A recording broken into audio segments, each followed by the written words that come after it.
Bonsoir chers amis, je suis content de vous retrouver de nouveau après une assez longue absence due à des déplacements pour assurer des séminaires et des formations un peu partout sur le territoire national. Donc mes amis, ces retrouvailles, on va les consacrer dans un premier temps aux mesures phares apportées par la nouvelle loi de finances pour 2021.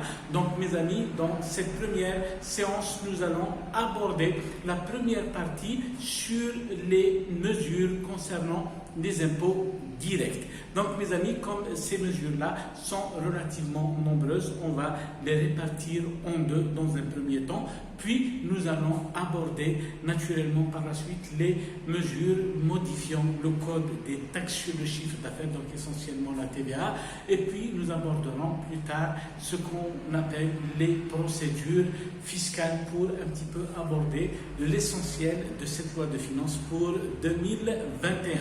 Parfait mes amis, donc aujourd'hui nous allons voir, nous avons dit la première partie concernant les idées, c'est-à-dire les impôts directs. Donc première mesure mes amis, reclassement des plus-values de cession d'actions, parts sociales et titres assimilés dans la catégorie des plus-values de cession.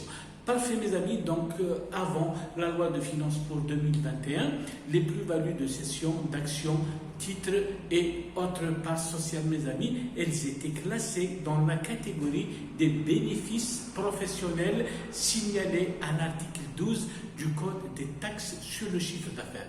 Mes amis, le législateur, voyant que cette catégorie de revenus ne relevant pas, si vous voulez, des revenus récurrents, réguliers, répétitifs, il l'a reclassé dans la sixième et dernière catégorie de revenus qui s'appellera dorénavant les plus-values de cession de biens immobiliers, de droits réels immobiliers, ainsi que naturellement les plus-values issues de la cession de titres. Donc c'est une mesure, mes amis, d'ordre, il s'agit d'un simple reclassement dans un premier temps, mais nous allons voir bien entendu plus tard quelles sont les modifications apportées par cette nouvelle loi de finances. Donc deuxième mesure, mes amis, il s'agit de l'exonération des personnes physiques qui se livrent à des opérations d'exportation en matière d'IRG. Comme vous le savez les amis, jusque-là, seules les sociétés, c'est-à-dire les personnes morales soumises à l'IBS, bénéficiaient de cette exonération, donc à l'exclusion des personnes physiques. Donc le législateur, cette fois-ci mes amis, il a en quelque sorte étendu cette mesure aux personnes physiques comme vous et moi qui nous livrons à des opérations d'exportation. Donc l'article 13 du Code des impôts directs a été modifié dans ce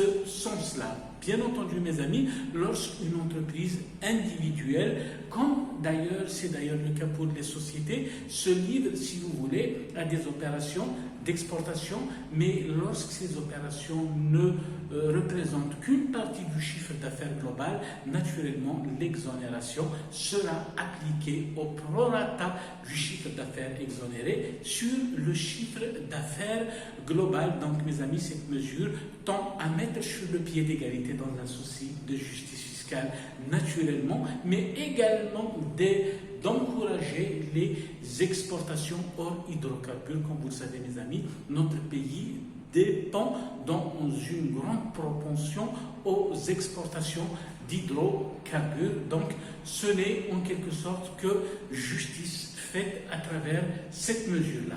Troisième mesure, mes amis, c'est l'institution d'un état récapitulatif annuel que les entreprises relevant du régime du réel, qu'elles soient d'ailleurs personnes physiques et naturellement les personnes morales, parce qu'elles sont obligatoirement au régime du réel, elles seront à partir de cette loi de finances, mes amis, amenées à produire cet état récapitulatif annuel qui va reprendre des données extraites du bilan, du compte de résultat et des 13 tableaux annexes de la liasse fiscale, de manière en quelque sorte à aider l'administration fiscale à porter son choix sur les entreprises à soumettre à une vérification en tenant compte de certains paramètres. Bien entendu, ces paramètres ils seront extraits à travers cet état qui reprendront, bien entendu, nous n'avons pas encore vu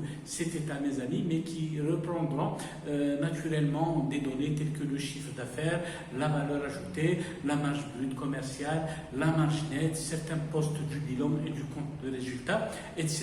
Donc, mes amis, c'est un état qui aide davantage l'administration fiscale, nous avons dit, pour en quelque sorte savoir quelle population fiscale soumettre à un type de contrôle. Et bien entendu, mes amis, comme vous le savez, lorsqu'une mesure n'est pas suivie de sanctions, elle est assez souvent vaine, c'est-à-dire qu'elle ne produira pas d'effet, et naturellement les sanctions sont relativement lourdes, mes amis, en cas de défaut de présentation de cet état récapitulatif annuel. Donc la sanction, c'est d'abord 25% du résultat, d'accord mes amis, et non pas 25% de l'impôt, d'accord, c'est 25% du résultat de l'exercice sans que cette amende ne dépasse 1 million de dinars.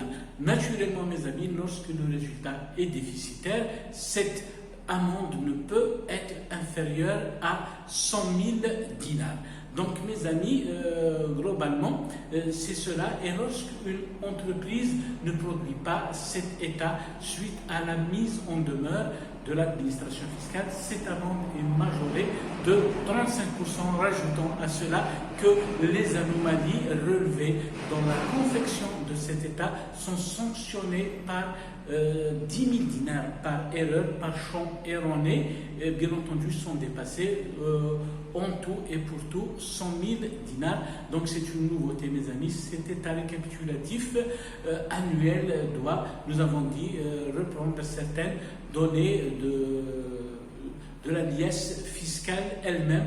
Il conviendra bien entendu de produire cet état récapitulatif, si vous voulez, annuel, mes amis, soit sur support dématérialisé comme par exemple un CD, ou alors directement par télédéclaration pour ce qui est de la DGE et des centres des impôts équipés du système informatique JBLT. Parfait. Maintenant, nous allons passer à la mesure suivante, qui est la précision sur l'affectation de l'IRG foncier. Donc, mes amis, jusque-là, il n'était pas précisé à quelle commune allait la moitié du revenu, si vous voulez, ou du produit de l'IRG foncier, puisqu'avant 2021, il était dit seulement que 50% du produit de l'IRG foncier était affecté au budget de l'État, tandis que les 50% restants sont affectés au budget des communes. Mais quelles communes? S'agit-il des communes de résidence des propriétaires des biens en question, c'est-à-dire des biens loués, ou alors des communes, c'est-à-dire sur lesquelles, donc sur le territoire desquels sont situés les biens loués? Cette nouvelle loi de finances, mes amis, a précisé qu'il s'agit naturellement des communes sur le territoire desquelles sont situés les biens loués, quand bien même, mes amis, les déclarations sont souscrites au niveau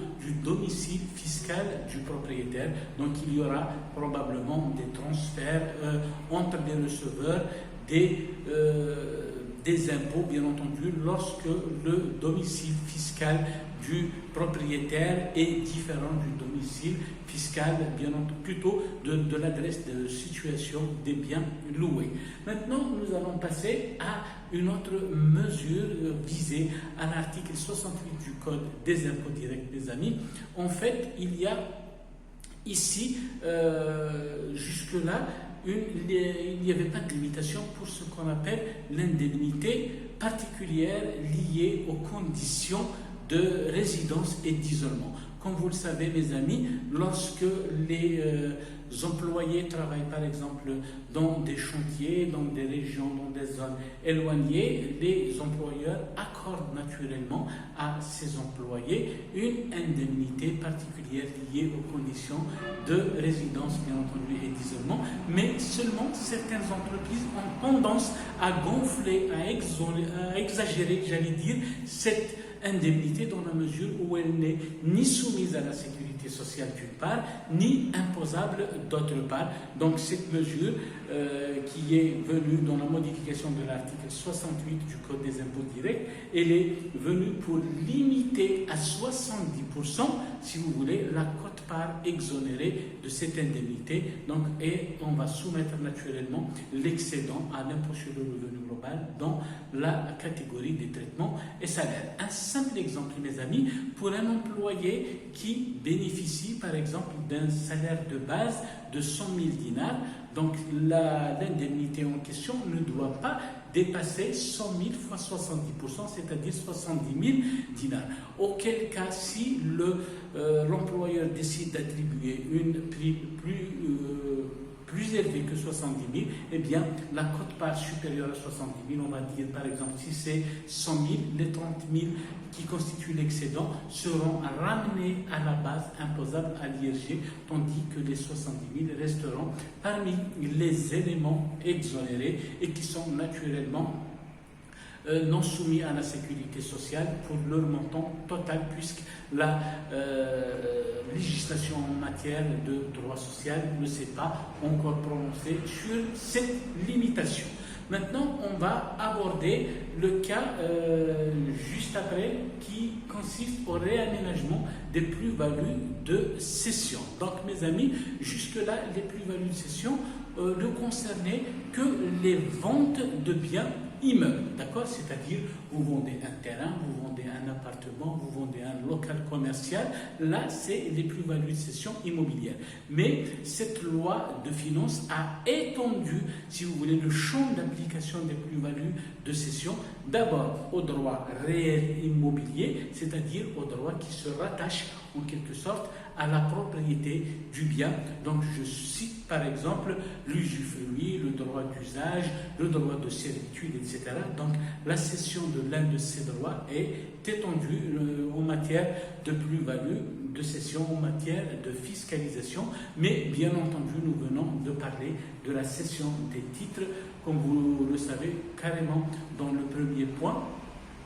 Donc les plus-values de cession concernent dorénavant les biens immobiliers, les droits réels immobiliers, mais également les actions, parts sociales et les titres assimilés. Parfait mes amis, donc maintenant nous allons parler de la révision, si vous voulez, du barème de l'IRG concernant les personnes handicapées ainsi que les retraités. Comme vous l'avez suivi certainement, la loi de finances complémentaire pour 2020 avait apporté un réaménagement au barème de l'IRG, comme vous le savez. Tous les salaires qui n'excèdent pas 30 000 dinars sont exonérés, mais pour corriger en quelque sorte l'effet du tassement et respecter le principe de la progressivité de l'impôt IRG, on a dû créer un deuxième abattement qui se calcule sur la base du premier abattement. Donc je vous invite à examiner l'article 104 du Code des impôts directs pour voir les formules en question. Et là, la modification, le changement et la portée, le changement, si vous voulez, a porté sur les salaires concernant les personnes handicapées ainsi que les retraités. Donc le seuil maximal était dans la loi de finances complémentaire pour 2020 fixé à 40 000 et là il est fixé à 42 500. Donc juste un petit avantage en plus pour ces types, si vous voulez, de personnes, pour ces catégories de personnes, j'allais dire les personnes handicapées ainsi que les pensionnés de retraite qui vont bénéficier d'un petit pécule supplémentaire. Donc on a dû corriger le seuil maximal de 40 000 à 42 500. dinars. Donc parfait. Et maintenant, on va parler du réaménagement du mode de rattachement des subventions d'équipement. Mes amis, le code des impôts directs tel qu'il était rédigé jusqu'au 31 décembre, j'allais dire 2020, il comportait une incohérence par rapport au rattachement aux résultats imposables des plus-values d'équipement, plutôt des subventions d'équipement ou des subventions d'investissement. On les appelle indifféremment subventions d'équipement ou subventions d'investissement. Donc, qu'est-ce qu'il énonçait cet article 144, mes amis? Il était dit juste avant la loi de finances pour 2021 que les subventions d'équipement sont imposables au cours de l'année de leur versement, et puis il fallait les rattacher aux exercices suivant au rythme d'amortissement des équipements, ce qui était carrément une incohérence, mes amis. Eh bien, cette nouvelle loi de finances est venue corriger cet aspect, en quelque sorte, fiscal des subventions d'équipement pour l'aligner avec le traitement comptable, naturellement tel que prévu par le système comptable financier. Donc, comment ça va être, si vous voulez, le traitement fiscal des subventions d'équipement dorénavant? Eh bien, elles ne seront pas bien entendu imposées au cours de l'année de leur versement, mais elles seront rapportées au résultat des exercices suivants au rythme d'amortissement des immobilisations en question, ce qui est plus cohérent. Maintenant, s'agissant des immobilisations qui ne sont pas amortissables, cette nouvelle mouture de l'article 144 limite à 5 années, si vous voulez, la durée pendant laquelle il fallait rattacher au résultat imposable, c'est-à-dire cette subvention d'équipement, c'est-à-dire à hauteur de 20% par année jusqu'à l'extinction totale de cette subvention d'équipement. Donc il s'agit en réalité d'une correction parce qu'on est revenu en quelque sorte au modèle d'avant 2014, d'accord? Donc jusqu'à 2014, c'était à peu près la même mouture, c'était la même écriture de l'article. On a dû la transformer et elle est devenue incompréhensible à partir de 2014. On a fait en quelque sorte ici une petite correction donc, qui en réalité apporte bien entendu plus d'éclaircissement et plus de cohérence et d'efficacité dans ce traitement. Maintenant, nous allons parler, mes amis, de la suppression des frais préliminaires. C'est une mesure d'ordre, mes amis. Comme vous le savez, les frais préliminaires sont des frais d'établissement, des frais que les sociétés, que les entreprises engagent parfois au démarrage de leur activité, alors qu'elles n'ont pas encore, si vous voulez, commencé en vitesse de croisière leur activité. Elles engagent des frais de notaire, des loyers, des frais généraux, etc. Donc dans l'ancien système PCN, on les engageait, on les comptabilisait dans les frais préliminaires, c'est-à-dire qu'on les activait puis on les résorbait dans un délai qui ne pouvait dépasser 5 années. Le SCF est entré en vigueur naturellement pour les entreprises qui avaient des frais préliminaires qu'elles n'avaient pas encore résorbés. Donc la loi de finances complémentaire pour 2009, si ma mémoire est bonne, avait prévu de rattacher aux résultats imposables sur une période de 5 années au plus tard ces frais préliminaires. Donc c'était censé complètement résorber en 2014 alors qu'on les retrouve toujours en 2020. Donc s'il s'agit d'une simple mesure d'ordre, le législateur les a carrément, si vous voulez, abrogés donc de l'article 169. On ne parle plus maintenant de frais préliminaires puisque en matière comptable, mes amis, on ne les reconnaît pas dans la mesure où un actif n'est reconnu, n'est comptabilisé que lorsqu'il satisfait à au moins 2 conditions. La première était celle de la mesure fiable de cet élément de l'actif immobilisé, et de 2, c'était la probabilité que cet actif allait générer des avantages économiques futurs. Donc la notion d'avantage économique futur n'étant plus, si vous voulez, vérifier avec les frais préliminaires, on n'en parle plus, on comptabilise en charge courante. Et comme, si vous voulez, la comptabilité et la fiscalité vont de pair, sauf lorsqu'une disposition contraire est énoncée dans le code des impôts directs. Donc on va prioriser la mesure fiscale, mais là ce n'est pas le cas. Donc pour les frais préliminaires, la vision comptable et la vision fiscale, si vous voulez, sont les mêmes. Donc les frais préliminaires n'ont plus droit de citer dans notre nouveau code. Dernière mesure que l'on va aborder aujourd'hui, mes amis, c'est l'extension du bénéfice de la réfaction de 75% à l'essence d'abord sans plomb, au GPL et au GNC. D'accord? Le GPL, c'est ce qu'on appelle le gaz naturellement, et le GNC, c'est le gaz naturel comprimé. Mes amis, ces trois carburants n'ont pas été cités dans l'ancienne mouture de l'article 219, si ma mémoire est bonne, qui traite des réfactions en matière de TAP. Comme vous le savez, les carburants à la pompe bénéficient de 75%, si vous voulez, de réfaction, parce que le prix à la pompe n'étant pas lui-même déjà assez important, si on taxe les carburants autour de 2%, donc cette taxe va prendre une partie très très significative de cette marge bénéficiaire. Donc il s'agit également d'une mesure d'ordre. Donc il y a une généralisation du bénéfice de la réfaction de 75% en matière de TAP au bénéfice de tous les carburants. Donc voilà mes amis, j'espère que cette petite vidéo vous aura plu. Je reviendrai dans les meilleurs délais, j'espère, pour aborder l'autre partie sur les impôts directs avant d'aborder naturellement la TVA et les procédures fiscales d'autre part. Donc en attendant de vous retrouver mes amis, portez-vous à merveille, prenez soin de vous. Au revoir.